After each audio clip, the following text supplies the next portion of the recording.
Venky. Hello, ఎవరు? ఈ టైంలో ఎవరై ఉంటారు? నేనురా, నన్ను మర్చిపోయావా? నీక్స్ని. ఎందుకు కాల్ చేసావు? వాడిని నమ్మి నిన్ను కాదని వాడితో వచ్చా.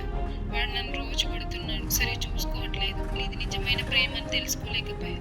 నాకు నువ్వు కావాలిరా. ఈ టైంలో ఫోన్ ఏంటి? ఆగాగు. నాకు నువ్వు కావాలిరా. 2 సంవత్సరాల క్రితం నేను కూడా ఇలాగే అడిగా. హే దొబ్బేరా నీ ఫేస్కి నేనా అన్నావు. ఎవరినో నమ్మి నువ్వు మోసపోయావు, నిన్ను నమ్మి నేను మోసపోయా. నమ్మకం విలువ నాకు బాగా తెలుసు. నన్ను నమ్మి నాతో వచ్చిన నా భార్యని, నాకు పుట్టిన నా కొడుకుని మోసం చేయలేను. ఫైనల్గా ఒకటి, హే దొబ్బేవే. ఇప్పుడేమంటావు? మనం ప్రేమించిన వ్యక్తి గురించి మనల్ని ప్రేమించిన పర్సన్కి చెప్పడంలో తప్పేముంది? ప్రేమ శాశ్వతం కాకపోవచ్చు, కానీ పెళ్ళి అనే బంధం జీవితాంతం తోడుగా ఉంటుంది. ఇన్స్టాని ఫాలో చేయండి, యూట్యూబ్ని సబ్స్క్రైబ్ చేయండి. Thanks for watching.